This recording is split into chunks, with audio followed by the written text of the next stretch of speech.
La République démocratique du Congo au menu de votre émission Angle de vue. Bonjour à chacun, bonjour à tous. À mesure que progresse le mandat du président Félix Tshisekedi, les points de divergence entre son parti, l'Union pour la démocratie et le progrès social, l'UDPS, et le Front commun pour le Congo, FCC, sont de plus en plus marqués. En toile de fond, la bataille pour les postes clés de la République, c'est le cas à la très stratégique Cour constitutionnelle où le président Benoît Luamba a démissionné. C'est en tout cas ce qu'a annoncé la présidence congolaise dans un communiqué nommé par Joseph Kabila. Il était notamment sous sanction américaine pour corruption et entrave à la démocratie. Mais son directeur de cabinet, puis lui-même depuis Bruxelles, où il séjourne pour raison de santé, ont réfuté une démission et dénoncé des pressions. Outre la Cour constitutionnelle, c'est à la CENI que des tensions sont aussi à signaler. La désignation de Ronsard Malonda, entérinée par le Parlement congolais, suscite une levée de boucliers de la plupart des confessions religieuses et des partis politiques, dont l'UDPS du président Tshisekedi. Choisi pour remplacer Corneille Nangaa, il est reproché à Malonda, membre de la CENI sortante, d'être un affidé de Joseph Kabila, l'ancien président qui conserverait la main sur la plupart des institutions, selon ses détracteurs. La démission exigée et obtenue du ministre de la Justice ou encore la sortie du chef de l'État achève de convaincre les sceptiques, s'il en existait encore, que la bataille pour le contrôle des institutions fait rage. RD Congo, imbroglio et tension au niveau de plusieurs institutions, la coalition entre les camps Tshisekedi et Kabila au bord de l'implosion. La question sera posée à nos invités du jour, thème de l'émission. Merci de nous retrouver.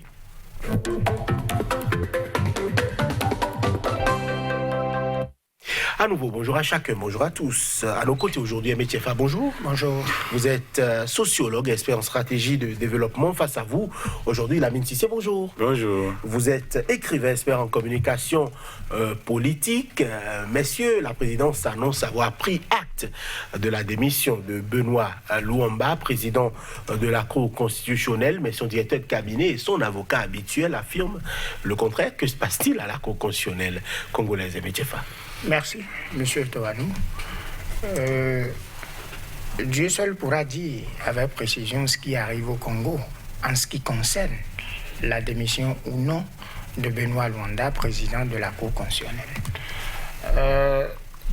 Pour ceux qui ont suivi l'actualité, lui-même a fait une démarche vers le chef de l'État autour du 23 juin, puis aurait déposé une lettre de démission qui n'a pas été suffisamment motivée le 27 juin.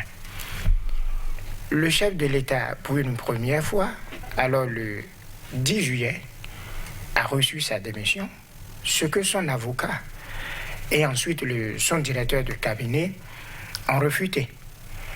Et il a fallu donc 7 jours plus tard, donc le 17 juillet, pour que, disons, acte soit pris de cette démission et qu'il revienne encore à charge. Quand je dis il s'agit du président de la Cour constitutionnelle lui-même, ensuite de son avocat et de son directeur de cabinet, pour dire non, qu'en fait, il n'a pas démissionné. Or, il paraît que cette situation pourrait s'expliquer par plusieurs faits. Vous évoquiez les griefs que le pouvoir américain a contre lui. Ensuite, lui-même parle de son état de santé. Justement, il est âgé de 75 ans et est aux soins intensifs en Belgique depuis quelques semaines.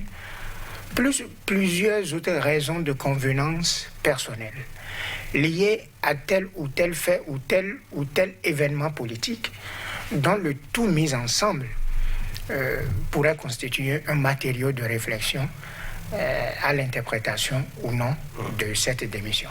Tout à fait. Le 27 juin, donc, vous en parliez tout à l'heure, Aimé Tchefa, une lettre de démission a bien été reçue à la Cour constitutionnelle déjà. Benoît Luamba, il justifiait sa démission par, entre autres, le poids de l'âge. Une plénière a même été organisée et 7 des 8 juges de la Cour constitutionnelle restants ont pris acte l'acte de la démission selon un procès verbal qui a été envoyé. Mais quelques jours plus tard, le 10 juillet, Benoît Luamba dément depuis Bruxelles sa démission et peste contre ce qu'il qualifie de rumeur. Oui, peut-être qu'il n'a pas écrit ça lui-même. Peut-être qu'il n'a pas écrit ça. Vous savez, quand le pouvoir... on parle de coalition. C'est pas ça une coalition, en fait. Parce que c'est des combats de positionnement qui font que je pense qu'on peut donner du crédit au président de la Cour constitutionnelle parce que 75 ans, si tu as écrit une lettre de démission, comment tu peux revenir pour dire que tu n'as pas écrit une lettre de démission? Peut-être que la lettre a été écrite quelque part et qu'on a imité sa signature. On a vu au Sénégal, on a enlevé 2 décrets présidentiels, 2 décrets en même temps. Le président dit qu'il ne reconnaît pas l'autre décret et c'est sa signature qui a été imitée et qu'il reconnaît l'autre décret. Donc ça pose un problème. Mais si on doit tenir compte de la carrure, n'est-ce pas, de l'homme, moi je crois qu'il faut donner du crédit à la parole de l'homme qui a dit « j'ai pas écrit ». Moi, j'ai pas écrit. Non, mais pour le moment, il n'a pas parlé lui-même. C'est son directeur de cabinet et son avocat qui disent... lui-même, il n'a pas encore lui-même, parlé. il n'a pas pris la parole. Mais on suppose que l'avocat parle au nom de la personne. L'avocat, quand même, est assermenté. L'avocat s'est encore présenté comme son avocat habituel. Il n'a pas dit qu'il a été assermenté en ce moment pour le représenter. On a l'impression que l'avocat a démissionné. Mais il y a peut-être des pressions qui veulent le faire croire ou qui veulent l'obliger à rester en place. Bon. C'est l'impression que cela donne visiblement, puisque lui-même n'a pas pris la parole officiellement, il ne s'est pas prononcé, mais toujours est-il qu'il a rencontré le président Tshisekedi et que si communiqué il y a au niveau de la présidence, c'est que visiblement il y a un papier, une preuve, tout au moins, qu'il y a une démission qui a été entérinée. Sinon, il y aurait peut-être pas eu le compte-rendu qui a été fait par les 7 juges restants de la Cour qui ont enregistré le papier. Donc cette lettre de démission est attaquée alors par un avocat? L'avocat habituel, il a précisé qu'il est l'avocat habituel du président de la Cour constitutionnelle et qu'il n'aurait pas démissionné. On a l'impression que, en plus de tout ceci, il y a aussi à l'Assemblée nationale qui a donc entériné la désignation de Ronsa Malonda à la tête de la commission électorale nationale indépendante, la CENI, donc en RD Congo, en remplacement de Corneille Nangaa qui était donc en fin de mandat. Une levée de bouclier aussi s'observe à ce niveau-là depuis cette désignation. Qu'est-ce qui pourrait l'expliquer, ce nouveau métier? Oui, bon, en fait, il faut dire que depuis 2005, déjà à partir de la CENI, de Apollinaire Abbé Malou Malou, jusqu'à maintenant, où Corneille Nangaa est là, la RDC a toujours eu ce problème. Pourquoi? Parce qu'au fond, on pense que le président de la CENI, qui est l'organe qui organise les élections, qui est donc à l'opérationnel dans la compilation des résultats, même si les résultats proclamés ne sont que provisoires, mais que la voix du président de cette institution les proclame, contient déjà une sorte de validation, d'une manière ou d'une autre, ou simplement fait le lit à la validation, parce qu'à l'arrivée, il serait inadmissible que la CENI, qui est à l'opérationnel, qui dispose de tous les moyens pour faire la compilation des résultats, qui dit c'est monsieur ou madame X qui est élu, et qu'après d'autres organes tels que le Conseil constitutionnel viennent dire le contraire, juste là on ne l'a pas encore su. Alors ce qui pose réellement problème ici, c'est que Ronsa Malonda est le président Kabila, quoi. C'est-à-dire que c'est ce que ceux qui sont en train de manifester, et je rappelle que ceux qui manifestent, la plupart des militants politiques qui manifestent sont de l'UDPS, parti du président Tshisekedi, avec qui ils sont en coalition, le Cap pour le changement. Tout à fait. Bon, donc coalition un peu avant janvier 2019, où le président Kabila a été installé, puisqu'il a été installé le 24 janvier 2019. Donc, ça veut dire qu'on ne lui fait pas confiance. Et le sentiment global qui se dégage du vécu des Congolais, c'est qu'en fait, c'est une sorte de schéma ressemblant au schéma russe. La Constitution impose que je parte, alors je pars, mais je suis là à travers celui qui est là.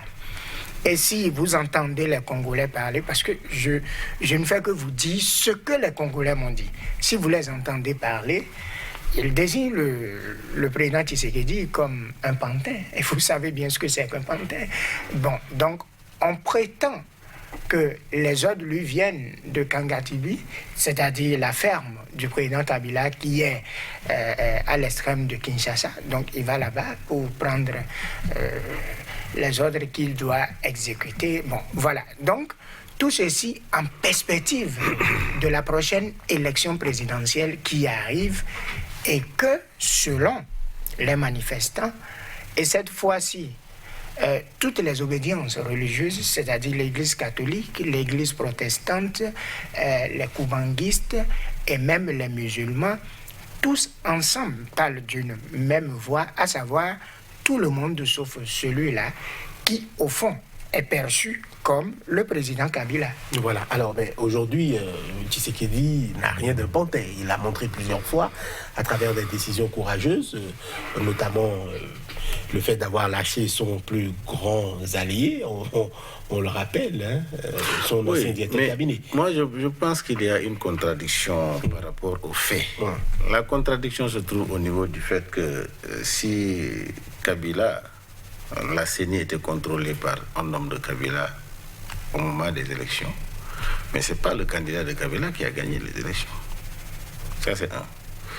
Deuxièmement, c'est l'homme de Kabila qui est là-bas, mais qui a fait gagner Tshisekedi contre celui qui a dit que c'est lui qui a gagné, Martin Fayulu. Vous voyez? Mais pourquoi ce même problème se pose aujourd'hui? Si un homme de Kabila est là-bas ou un homme de Kabila n'est pas là-bas, l'homme de Kabila qui était là-bas ou qui ne soit pas là-bas, de toutes les façons, l'élection n'a pas été gagnée par l'homme de Kabila. L'élection n'a pas été gagnée par celui qui a dit qu'il avait gagné. C'est Tshisekedi qui a gagné. Maintenant, le problème qui se pose est que dans une coalition de ce genre, un président qui a fait plus de 15 ans de pouvoir, son papa a fait 4 ans, quand vous globalisez, c'est une vingtaine d'années, qui a un ancrage social dans le pays. Moi, je ne m'étonne pas que cette personne-là, en allant aux élections, il positionne des hommes qui gagnent les élections législatives. Est-ce qu'il y a un mal au fait que le FCC soit majoritaire, n'est-ce pas, à l'Assemblée nationale? Moi, je ne pense pas qu'il y ait un mal à ça. D'autant plus que ça doit normalement équilibrer le pouvoir. Tu as le pouvoir, mais le pouvoir législatif, vous ne contrôlez pas. Maintenant, si c'est une coalition, comme on le dit, une coalition, c'est dans l'action, l'harmonie dans l'action. Et que ça doit se baser sur quoi? Sur le pays. Comment on peut gouverner le pays pour que le pays avance. Mais j'ai l'impression, je suis en train de voir qu'il y a des luttes d'hommes. C'est des luttes d'hommes, des luttes de positionnement, qui n'ont rien à voir avec la gouvernance. Alors l'inquiétude, moi, à mon avis, se trouve à ce niveau-là. Sinon, que ce soit l'homme de Kabila qui soit aujourd'hui président de la Sénat et que l'UDPS sort et manifeste. Mais c'est l'homme de Kabila qui a amené l'UDPS au pouvoir. Il y a une contradiction. Alors, par rapport à la désignation de Ronsa Malonda, il y a que Ronsa Malonda est supposé représenter les confessions religieuses, mais il y a aussi que ces confessions religieuses-là ont donné de la voix, notamment à travers la Senko, notamment à travers les protestants, pour dire qu'il n'a jamais été désigné par ces confessions religieuses. Voilà, moi, je pense... les représenter. Donc il y a comme si le Parlement congolais voulait imposer un président de la CENI qui n'est pas légitime à la CENI. Oui, c'est ce qu'on appelle la dictature de la majorité. La dictature de la majorité, c'est ce qui semble. Mais je pense que il faut qu'il y ait un consensus autour de la nomination des membres de la CENI. Parce qu'en fait, il faut tuer toute suspicion. Parce que le professeur a dit quelque chose, la voix de la CENI, du président de la CENI, c'est-à-dire que c'est tellement prépondérant et privilégié. Je crois qu'il faut créer des lois qui créent des contre-pouvoirs au sein même de la CENI. Parce que dans d'autres CENI, c'est le vote de la majorité qui remporte. Tout à fait. Maintenant, si la voix du président prime sur tout, le président peut dicter, n'est-ce pas, les résultats au détriment du consentement des autres membres de la CENI. Donc moi je crois qu'il y a un problème institutionnel, c'est un processus de démocratisation, il y a un problème institutionnel, mais il y a eu une lutte de personnes tout autour de Kabila et de Tshisekedi, et je ne pense pas que Kabila dicte ce que Tshisekedi doit faire au palais présidentiel. Ça, je ne crois pas à cela, parce que Tshisekedi a sa personnalité quand même. Il a sa personnalité. Et à travers certains actes pris, on a pu le confirmer, notamment la restitution de tous les papiers de Moïse Katumbi, par exemple. On sait que sous Kabila, cela n'aurait pas été possible. Et bien, Tchefa, je voudrais revenir avec vous par rapport à la désignation de Ronsa Malonda. La Senko a donné de la voix avec l'abbé de la Sienthiolé. On estime aujourd'hui que Ronsa Malonda, on n'en veut pas, on le balaie. Et ce n'est même pas la priorité au niveau de la Senko, ou notamment de l'église, la seconde confession religieuse, qui est en train de manifester donc ce refus-là de la désignation de Ronsa Malonda. Mais visiblement, l'Assemblée tient bon, c'est Ronsa Malonda. Si il ne fait pas l'unanimité, c'est aux confessions religieuses d'aller se comprendre et de chercher la cohésion en leur sein. Je crois que le problème est beaucoup plus profond que... C'est-à-dire, la perception que M. Sissi a du problème, c'est, je vais dire, c'est la perception d'un enfant de cœur, quoi. Mais quand vous allez en profondeur, le problème est beaucoup plus gros que ça. Je vous parle des faits qui surviennent et non des faits qui ne sont pas survenus. Tous ceux qui sont en train de manifester au Congo, ils sont fous. Non, ils ont des raisons évidentes. Et eux, ils sont Congolais, nous ne sommes pas Congolais. Donc, ils savent sur quoi ils sont en train de tirer. Que vous apparteniez à une corporation et qu'on désigne quelqu'un pour dire que celui-là représente votre corporation, et que vous montez au créneau pour dire nous ne l'avons jamais désigné, cela justement fait partie de vos droits, qu'on ne peut pas vous dénier, ça c'est une évidence. Les organisations de la société civile, notamment les personnalités morales et religieuses, disent celui-là que vous faites passer comme un des nôtres, provenant de nos rangs, nous ne l'avons jamais désigné. Si celui qui désigne n'a aucune idée derrière la tête et n'est mu que par des sentiments de neutralité, il peut dire, retrouvez-vous, désignez quelqu'un, donnez-le-moi et je le nomme. C'est aussi simple que ça. Mais pourquoi il ne le dit pas? Nous sommes en politique. Rien n'est à négliger. L'homme de Kabila, ce n'est pas Razamani, celui que vous avez vu. Kabila est un autre homme. En politique, il y a des schémas qu'on dessine. On peut vous montrer un homme pour vous amener à vous concentrer là-dessus, mais le vrai homme est ailleurs. En politique, ça arrive souvent. J'ai toujours dit ici que je salue le président Kabila et je le félicite pour avoir quitté le pouvoir en favorisant pour la première fois en RDC une alternance démocratique et surtout pacifique. Ça, le peuple le lui doit pour. Mais et après, on ne va pas s'éterniser là-dessus. Et c'est pas parce qu'il y a eu alternance que automatiquement la RDC serait développée. Donc, ce sur quoi les organisations de la société civile sont en train de tirer, à mon avis, à tout son sens. Et j'ai déjà donné la voix tout à l'heure en disant, il n'y a même pas à tirer. Il y avait simplement qu'à dire aux organisations de la société civile, retrouvez-vous, désignez quelqu'un, envoyez son nom, prenez la peine d'apposer, vous tous, vos signatures, et c'est celui-là qui sera alors désigné. Ça n'a pas été fait.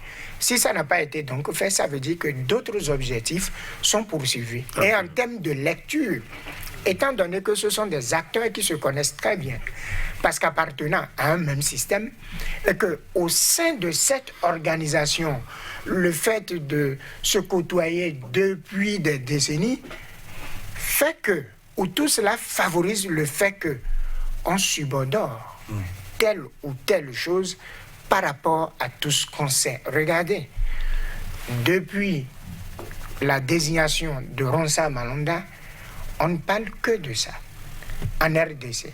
il y a plein de manifestations et de mouvements. Quand bien même le pays n'est pas encore complètement déconfiné. Ils ne sont pas fous. Parce qu'il n'y a pas un consensus. Quoi. Ils ne sont pas fous. Ils sont en train de jouer leur avenir politique. Ils sont en train de jouer la paix de la RDC. Écoutez, la façon dont Fayoulou a été grillé et tout, ce n'est pas encore passé, c'est encore dans la mémoire.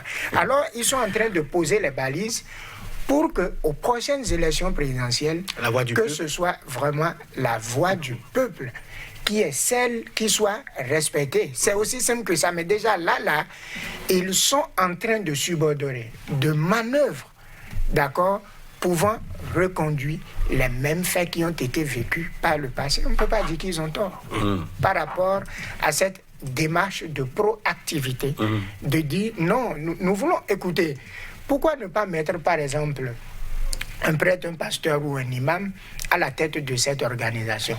Si tant est que la société civile a l'amabilité, la capacité, le pouvoir de désigner un de ses représentants et qui, de facto, partirait pour devenir le président de cette institution. Les Congolais disent même qu'à maintes reprises, ils ont vu M. Ronsa Malonda derrière le président Kabila. Je vous parle de façon physique. Ils l'ont vu physiquement à maintes reprises derrière le président Kabila. Donc, ils ne sont pas seulement alliés, que c'est son patron. Et que c'est lui qui lui dira ce qu'il fera.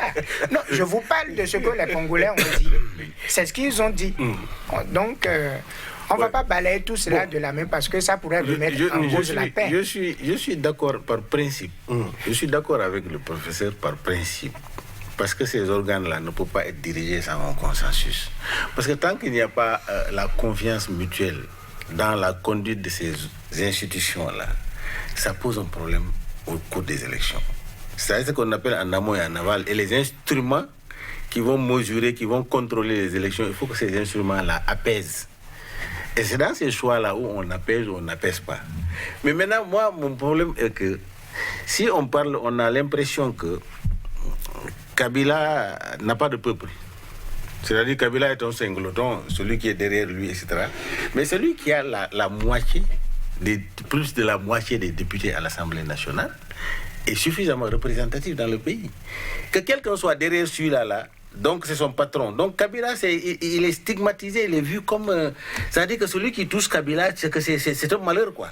C'est ça, ce manque de confiance entre les acteurs politiques, c'est ça qui me pose énormément de problèmes. Parce que si tant est que c'est le pays qui nous unit, et que nous voulons aller vers la même direction, c'est le développement du pays, c'est libérer économiquement et politiquement la RDCI, pour que les populations puissent jouir de leurs ressources. Je crois qu'on ne devait pas être, quand quelqu'un est avec le professeur, comme moi je suis contre le professeur, c'est son patron, je suis contre, alors. Donc, l'ami de ton ennemi est ton ennemi. Si le pays se construit sur ces bases, et la politique, elle n'est pas faite pour que se tirer là-dessus. La politique, elle est faite, la politique, c'est comment on va faire pour que le pays soit gouverné et que chaque personne de cette population se sente bien géré, bien jugé, bien éduqué, etc. C'est ça la politique en réalité. Dans la réalité, c'est souvent... Et maintenant, la politique, on base la politique sur le combat des hommes, entre les hommes, celui-là, etc., etc. Donc, cette politique-là, on caricaturise que c'est une politique africaine, mais c'est une politique importée. Parce que, en fait, ce système de gouvernance qui ne nous appartient pas. Ce qui nous appartient, on laisse cela. C'est nos différentes cultures, nos différentes valeurs qui devaient nous réunir autour du Congo. Regardez, la semaine dernière que j'ai vu le Sénat français qui a sorti un document de 500 pages où c'est un mea culpa de tout ce qu'ils ont fait à l'Afrique. C'est un mea culpa pour montrer que c'est l'Occident qui a besoin de l'Afrique, l'Afrique n'a pas besoin de l'Occident. Et ils ont demandé à ce que la France change sa manière. Et nous-mêmes, à l'intérieur de nous-mêmes, au lieu que nous allions dans cette dynamique-là, nous sommes dans la dynamique de division. Quand vous vous divisez, les multinationales sont en train de pomper nos ressources, nous faisons des querelles, ils nous financent de l'argent pour que nous nous battons aussi en haut. Et nous nous battons, ils sont en train de pomper. Le peuple congolais a besoin de jouir de sa richesse.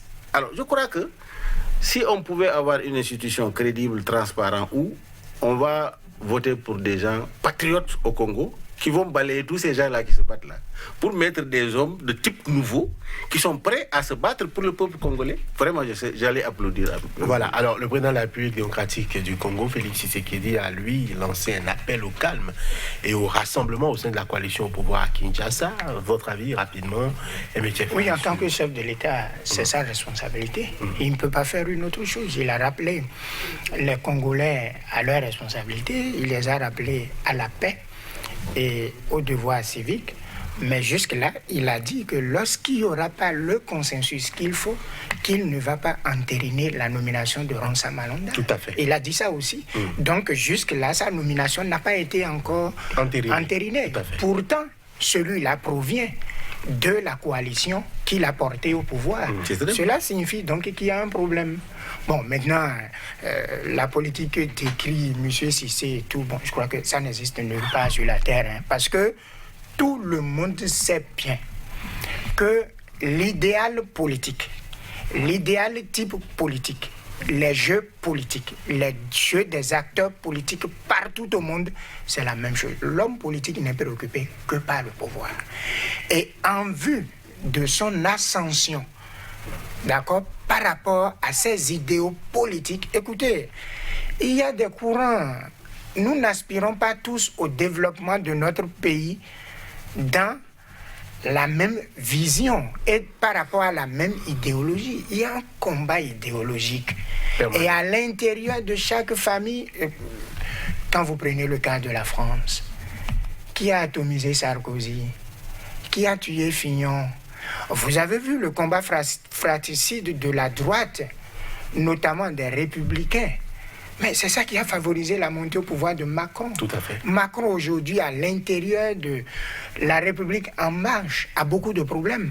Pendant ce temps, ils sont attaqués par Mélenchon, extrême gauche, ainsi de suite, ainsi de suite. Marine Le Pen aussi. C'est comme ça que ça se passe. C'est comme ça. Parce que quand le pouvoir est là, et vous voulez le prendre, et puis, d'ailleurs, vous le savez bien, Montesquieu l'a dit, tout homme qui a le pouvoir est porté à en abuser. Et partout, on vous parle de pouvoir, sortons de nos têtes que quelqu'un prend le pouvoir pour servir le peuple. Tous ceux qui prennent le pouvoir, vous le savez très bien, c'est d'abord pour des questions d'ego. C'est d'abord pour des questions d'autosatisfaction. Et c'est après, on commence par penser à faire ci ou ça. Il n'y a pas de différence. Si quelqu'un vous dit que c'est une différence, ne le prenez pas au sérieux. L'homme, l'être humain, qui n'a pas un problème d'ego, n'aspirera jamais au pouvoir. Qui vous parle de pouvoir, vous parle d'ego. Si vous voulez, il y a des instruments psychologiques pour l'analyser. Quand vous prenez la pyramide de Maslow, vous pensez que c'est celui qui est aux besoins de première nécessité qui se retrouve au 5e palier pour des besoins d'estime de soi et de manifestation de son ego. Alors, vous avez des gens qui ne sont pas préoccupés par ça. Vous leur parlez du pouvoir, ils ne s'intéressent pas à ça. Ils pensent que ce qu'ils font déjà comme travail suffit. Alors, et vous pensez que c'est avoir le pouvoir qui est la meilleure façon de gérer son pays? Quand le magazine Fox publie la liste des plus riches d'un pays, vous voyez qui est dedans?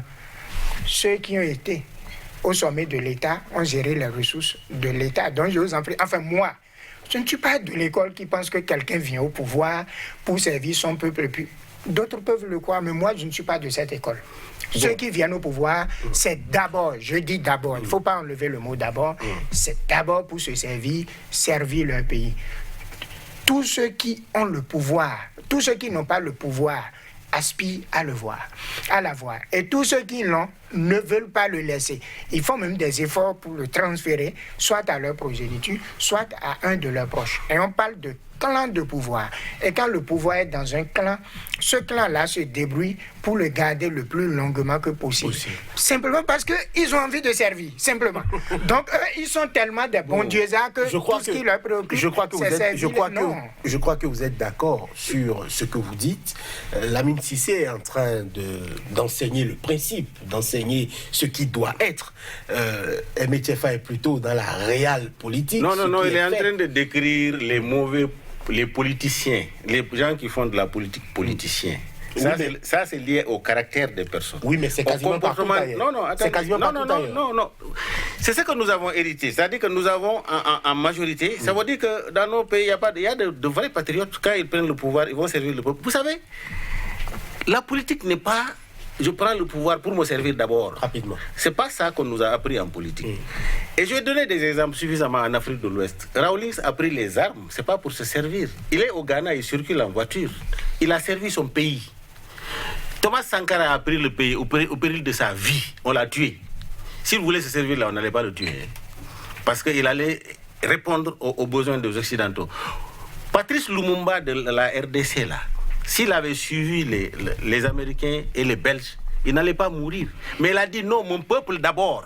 Je préfère donner ma vie ou réussir. Nelson Mandela a fait 27 ans de prison. Il a lutté contre quoi? Contre l'injustice. C'est ça. L'homme politique est un homme patriote qui met au début et à la fin la personne. Qui s'oublie pour le peuple. Parce que quand tu t'oublies pour le peuple et que le peuple vit, un bon père de famille, disons, un bon père de famille, c'est quand ta famille est bien, que toi tu te sens bien. Donc tu es prêt à te sacrifier. Donc un président doit être un père de famille. Parce qu'on te donne l'avion présidentiel, on te donne le palais présidentiel, on te donne toutes les forces publiques, la puissance publique. Tu as tout l'argent, on te dit, on te donne un fonds de politique. Tu ne rends pas compte de 9 milliards par 12 mois. C'est pour toi. Pour que tu sois loin de la corruption. Mais tu cherches quel pouvoir encore? Tout le monde répond à toi. Mais cherche le pouvoir. C'est justement pour ça qu'il faut pas laisser ça. Cherche le... C'est pourquoi il y a des contre-pouvoirs. Cherche le pouvoir qui va rendre ton peuple heureux. Mais il y a des hommes qui s'abandonnent pour le peuple. Mais il y a des hommes... je prends l'exemple de Mao Zedong. Mao Zedong, quand il choisissait ses hommes de confiance, qu'est-ce qu'il fait? Il les invitait à une table de dîner. Il met sur la table peu de nourriture. Il invite peut-être 25 personnes. Ils viennent, ils les regardent. Il dit servez-vous, libre service. Il y a des gens qui se précipitent, ils remplissent leur bol, ils se mettent de côté. Il y a des gens qui viennent, ils prennent un peu, parce que le souci des autres, ils vont se mettre de côté. Il y a des gens qui veulent être servis en dernière position, quitte à ce que ça finisse. Il fait ses choix parmi ces hommes-là. C'est ça, il ne faut pas amener le comportement des gens. Celui qui va à la tête de l'État et s'impose et fait la dictature, c'est son comportement à lui, c'est son caractère. Ce n'est pas le pouvoir qui l'a changé. C'est lui qui est comme ça. Le pouvoir ne change pas celui qui a une bonne nature. Et j'espère que j'ose croire que vous, professeur, le jour où vous serez président de la République, vous n'allez pas faire comme les autres. Non, parce que vous savez... Pour le moment, je pas. Tu vois, non, mais je dis, c'est un exemple, je dis. Vous savez, parce que vous êtes à l'université. On peut vous mettre recteur de l'université, mais vous allez gouverner dans la transparence, dans l'équité, dans le respect. Vous n'allez pas s'asseoir recteur de l'université pour vous servir. On sert les autres, parce que vous êtes déjà payé pour servir les autres. Et le président de la République est payé par ce peuple-là. Ce n'est pas le président de la République qui paye le peuple. C'est ça où il y a toute une transformation, vous pensez que quand il y a une dictature au Bénin, une dictature au Ghana, par exemple en Guinée, une dictature au Sénégal, c'est qu'ils doivent le faire, quoi. C'est eux les présidents. Alors qu'ils sont payés par ce peuple-là, c'est la sueur du front. Les gens qui sont sous le soleil qui les nourrissent. Ils ne sont rien du tout. Donc vraiment, il faut qu'on enseigne aux gens que ceux qui nous gouvernent là, dans la dictature et dans la corruption, ils sont en train de faire ce que la politique nous demande. Mais tous, quand ils viennent pour faire la campagne, qu'est-ce qu'ils disent pendant la campagne? Qu'est-ce qu'ils disent au peuple? Celui qui est ici ou celui qui est ailleurs, quand il est venu en campagne, il dit je vais faire quoi? Je vais vous construire la route, je vais faire ceci. C'est-à-dire que je vais être esclave pour vous. Payez-moi, prenez-moi, je vais faire ceci. Mais quand tu t'assois maintenant, tu dis que c'est ta propriété privée, le pays. Mais là, vous me rejoignez. C'est extrêmement dangereux. Non. Vous me rejoignez. Je dis, c'est pas la logique, c'est pas normal. S'ils le font, ils le font en violation de ce que la politique demande pour un homme politique.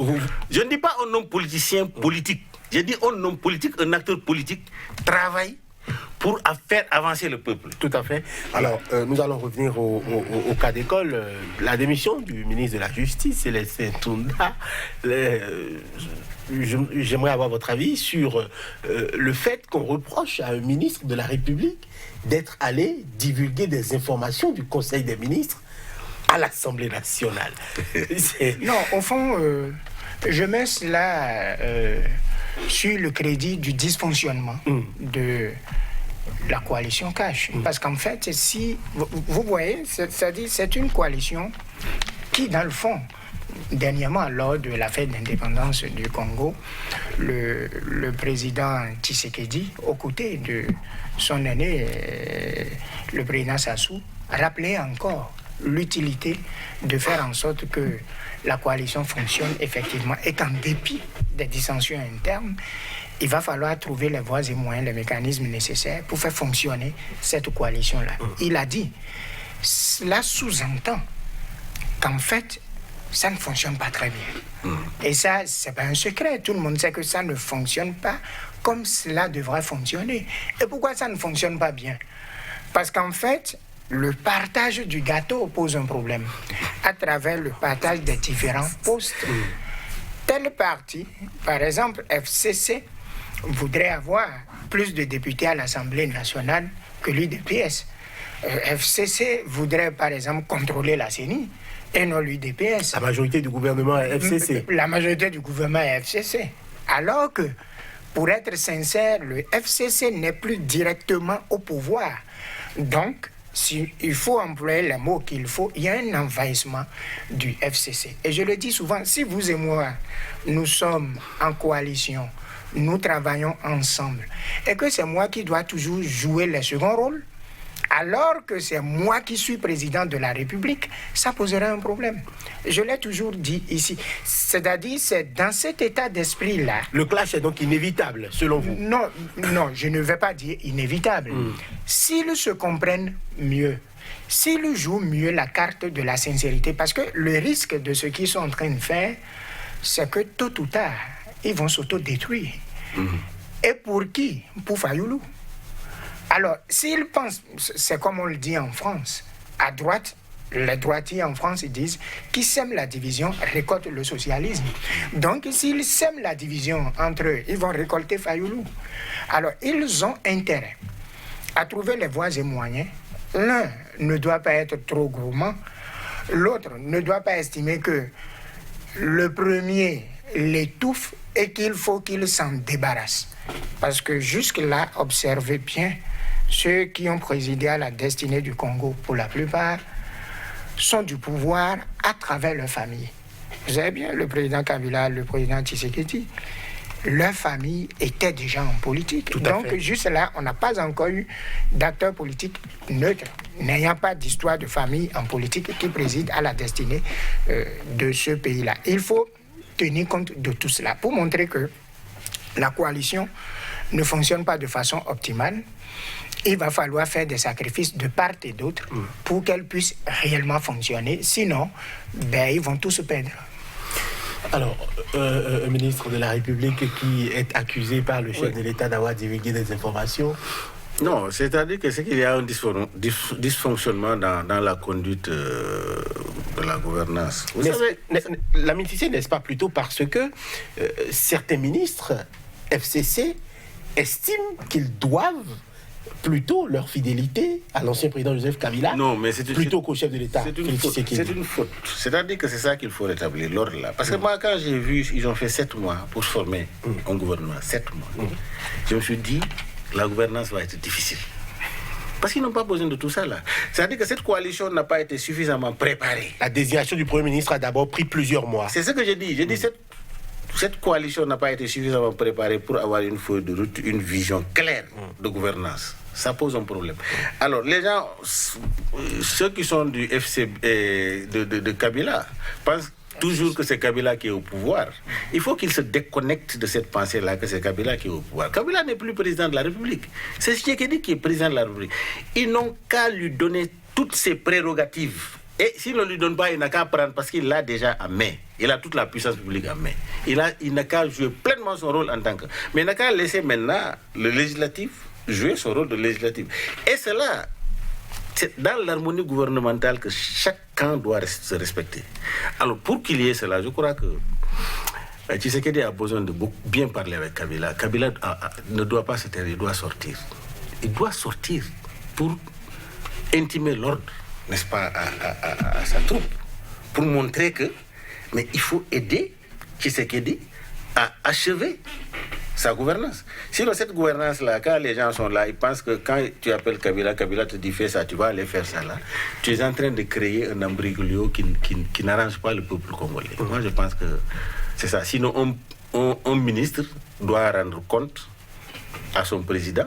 Avant d'aller au Parlement, le président doit avoir le feu vert pour dire, bon, il n'y a pas de problème, allez-y. S'il le fait ainsi, c'est une trahison, c'est-à-dire qu'il est en train de fouler au pied le pouvoir, les prérogatives du président de la République.